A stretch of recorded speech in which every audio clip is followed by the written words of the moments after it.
I want to share a chilling and frightening experience I had while traveling in Europe after graduating from university. I had always dreamed of backpacking across Europe for a year before starting a job, so after saving up money from part-time work during college, I headed straight to Europe. As someone who loves exploring different architectural styles, I was thrilled by the abundance of ancient buildings in Europe. After about 6 months, I was in Romania. While traveling Romania, I had a friend who shared the same hobbies and interests as me, so we traveled together. Romania was full of old monasteries and abandoned monasteries, which piqued my interest. And we sought out guided tours that would take us to these abandoned sites. Fortunately, in Romania's capital Bucharest, we found a local tour company offering a trip to an abandoned monastery the following day. However, it turned out to be located in a rural area 2 hours from the city. The next morning, we set off with our guide to the countryside. Upon arrival, we found other travelers waiting to explore the abandoned monastery. Including Mike and myself, there were a total of 10 pairs, each consisting of 2 people. After the guide checked the head count, we immediately departed for the monastery, which was situated in a remote location in the mountains, a 30-minute walk from the village. As it would get dark later in the mountains, the tour was an overnight trip, with plans to set up tents and camp near the monastery. After walking for about 30 minutes, the imposing abandoned monastery came into view. It was surprisingly well preserved, but the walls damaged by World War II, along with the moss and cobwebs that had grown over time, made it clear that it was indeed abandoned. Before entering the monastery, the guide gathered everyone to explain some precautions. 1. Once inside the monastery, never call each other by name. If you must, use nicknames or fake names. 2. Never singing or humming. 3. If you see a nun or priest inside, do not talk to them under any circumstances and pretend you don't notice them. 4. There will be a large well at the main entrance, but do not look at it or go near it. I thought the guide was just trying to scare us, but he was firm and serious, and his voice trembled slightly, so I couldn't laugh or take his words lightly. Anyway, we proceeded to tour the monastery. As the guide mentioned, there was a large well at the main entrance, with an iron cover fastened tightly with chains, making it impossible to see inside. We then entered the interior, and I was surprised at how well preserved it was. Although the exterior was covered in moss and cobwebs, the inside felt as if people had been living there. The monastery had 4 floors, but for safety reasons, we only toured up to the 2nd floor. Next, we visited the basement, which could not be accessed from the 1st floor but required going outside and around to the back of the monastery. Before entering, the guide warned us again not to speak, especially not to call out names, while in the basement. Later, when I asked why, he explained that it was an old custom or legend that if someone's name was called, that person would surely encounter misfortune. The moment we entered the basement, I felt a chilling sensation. The entrance was very narrow, allowing only one person to pass through at a time, and there were tomb-like structures scattered on both sides. There were also indecipherable hieroglyphs, and the layout was more complex than expected, like a maze. We only explored the initial part of the basement before making our way out. By the time we finished the tour, the sun was already setting due to the mountain location. The guide led us to a clearing near the monastery where we set up tents for the night. As people pitched their tents in pairs, a bonfire was lit in the center of the clearing, and everyone gathered around to eat dinner and chat. While eating dinner, I felt thirsty. So I went to my tent and picked up my bottle of water in my tent. At that instant, I noticed an elderly couple in the tent next to mine praying continuously while holding a cross instead of having dinner. I approached them and said, "Why don't you come and have a warm dinner by the bonfire after you finish praying?" The elderly couple paused their prayers, looked at me kindly, and replied, "We'll come over once we're done praying." Although I wanted to ask what they were praying for, I simply acknowledged their response and returned to the bonfire with my water. About 30 minutes passed, and the elderly couple still hadn't joined us. I mentioned this to the guide, and he responded with a puzzled look, "There is no elderly couple in our group." I insisted that I had seen a couple in their 70s praying next to my tent, so the guide and I went to check. To our surprise, there were no other tents around except for mine and my friends. The guide explained that they don't even allow people in their 50s to join the tour because it takes 30 minutes of walking through the mountains to reach the monastery. I was utterly bewildered. What had I seen then? From that moment, the guide seemed lost in thought. He gathered all people and told them that I might be in some danger. He instructed them to surround my tent, and he would keep watch at the entrance of my tent. Given the vividness of what I had seen and my overwhelming fear, I had no choice but to comply. My friend decided to sleep in another team's tent while I entered mine alone. The guide told me not to come out under any circumstances until sunrise and to ignore any voices I might hear from outside. I lay in the tent, but sleep was impossible. I was so terrified that I stayed awake for 2 hours, staring wide-eyed. Eventually, exhaustion must have taken over, and I fell asleep. After some time, I was awakened by a muttering sound coming from the foot of my sleeping bag. I slowly opened my eyes and looked down, only to see 3 nuns with unrecognizable faces sitting there, holding crosses upside down, and chanting something that sounded like a prayer or a curse directed at me. I was utterly shocked, but with the 3 of them blocking the entrance, I couldn't do anything. Despite my fear, I remembered the guide's warning not to open the tent, so I chose to stay still. After about a minute of this standoff, the prayer seemed to conclude, and the nun in the middle slowly raised her head and looked at me. I will never forget that spine-chilling face. Then, the nuns opened the tent and went outside.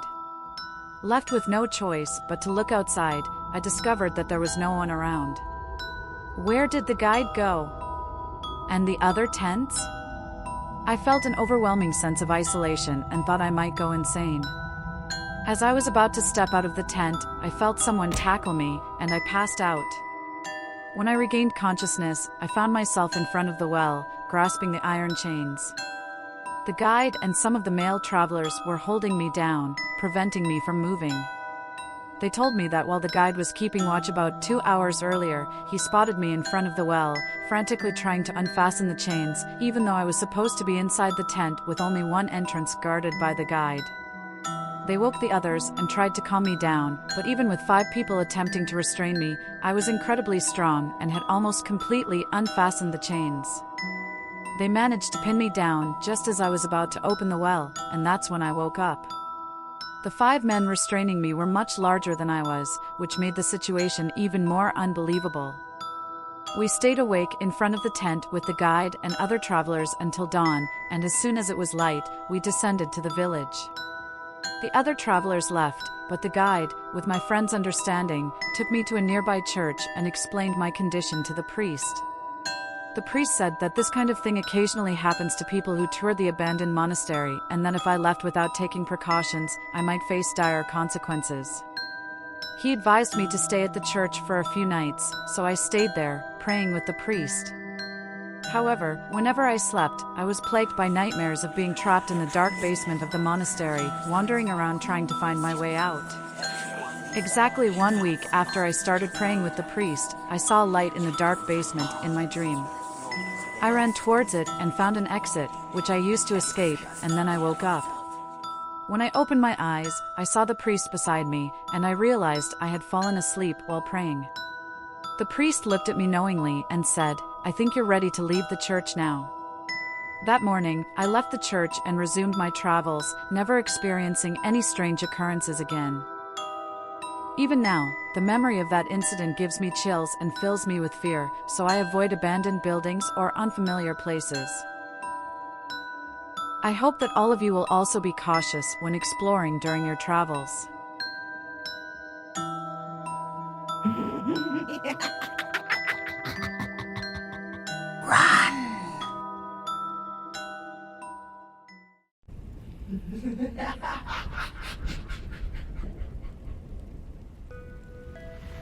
Emily, a Korean-American college student, was studying nursing at the City University of New York.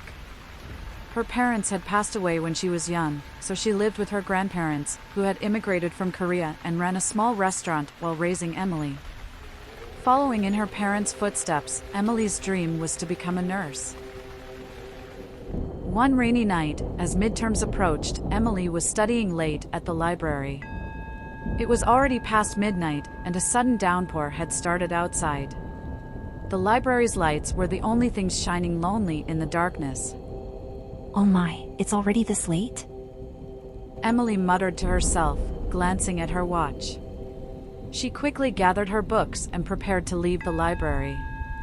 At that moment, she felt an eerie presence from the corner of the library. As she turned her head, the presence vanished. Despite the chills running down her spine, there was no one around, so she hurriedly left the library. Outside, the rain was pouring so heavily that it rendered her umbrella useless. She ran from the library to the university entrance, holding her umbrella. As she ran, Emily felt the same eerie presence she had experienced in the library. Glancing to the side, she realized someone was watching her.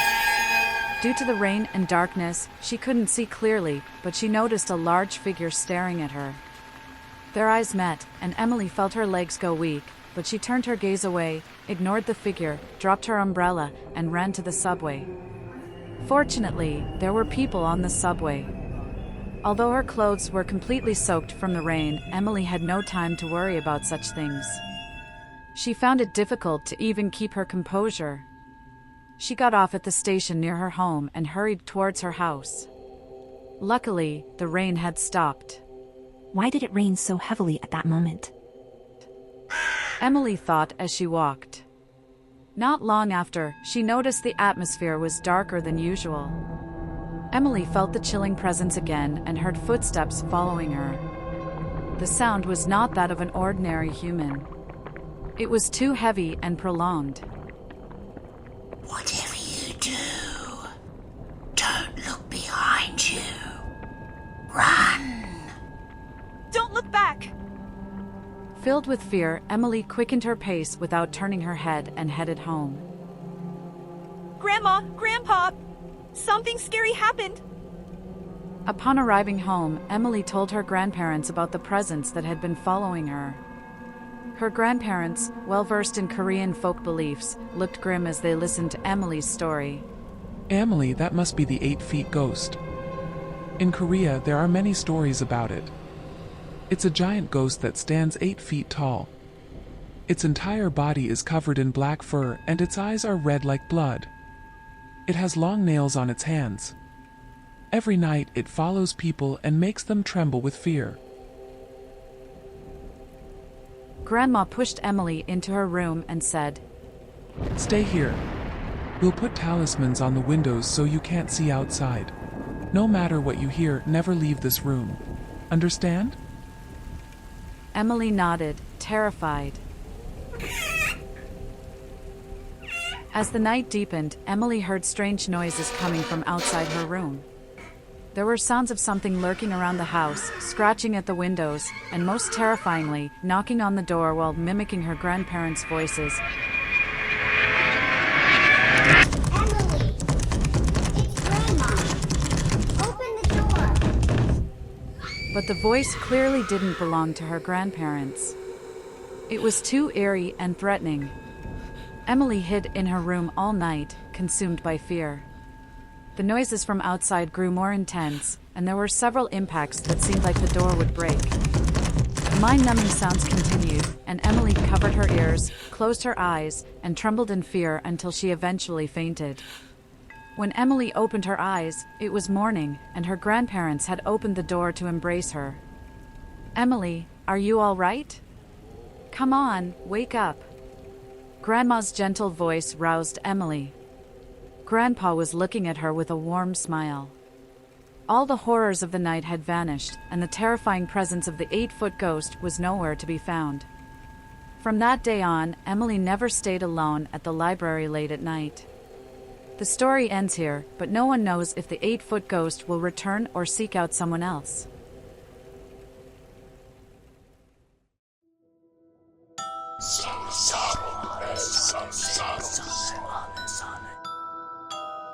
Today, I want to share a story about what happened to my friend Jay. Please imagine that I am Jay as I narrate this tale. I currently work in New Delhi, the capital of India, and I love traveling. During my days off, I enjoy exploring various tourist destinations across India. With about a week of travel time available, I decided to visit a particular village. This village is located in the Rajasthan state of India and was established as a fortified town during the Mughal Empire in 1573. Approximately 150 years later, the village became a ruin due to war and famine, and now it remains as a walled village ruin site. However, it is said that ghosts appear in this place at night, and mysterious phenomena have been observed. Among Indians, it is known that if you spend the night in Bangar village, you cannot return alive. Currently, this place is a deserted city where no one lives. People who visit Bangar are only tourists who come to see the architectural structures. After sunset, no one was allowed to stay inside the village, and even the caretakers managing the site didn't leave the management office located 1 kilometer away. It is said that due to someone's curse, Bangar village became a ruin in the 1700s and is now visited only by tourists who want to see the architectural structures, and I was one of those tourists.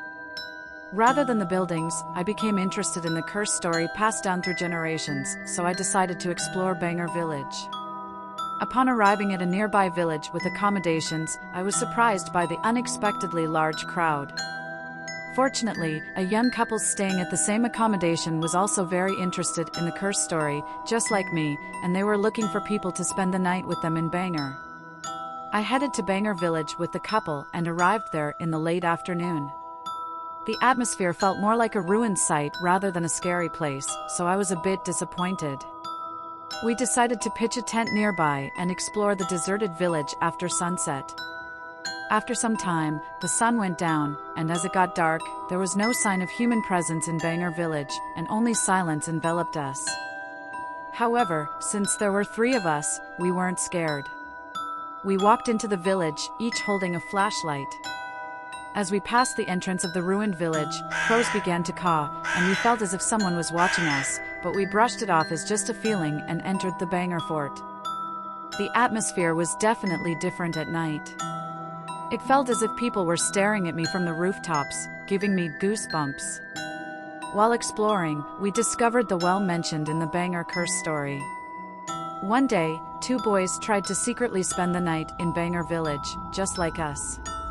While exploring late at night, one of the boys fell into this well but was fortunately rescued by his friend. However, on the way to the hospital, both boys tragically died in a car accident. Nevertheless, the well didn't give off a particularly eerie feeling as we had expected. We finished our tour and were discussing whether to spend the night at the ruined site or return to our tent in front of the well.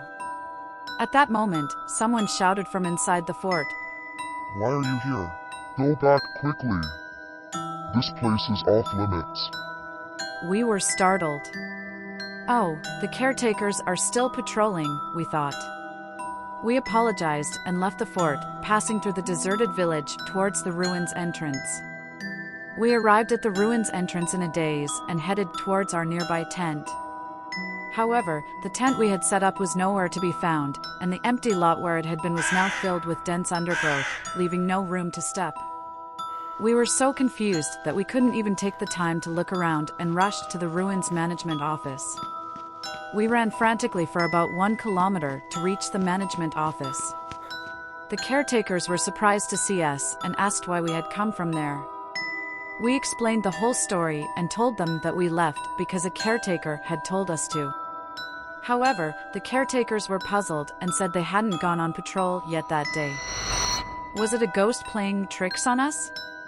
Or was it a guardian deity telling us to run away before the cursed black magic practitioner ghost arrived? With countless thoughts in our minds, we couldn't even think about the tent and returned directly to our accommodation in the nearby village. That night, I had a nightmare where a faceless black magic practitioner appeared and took me to the forest to offer me as a sacrifice. I asked the young couple, and they said they had similar nightmares.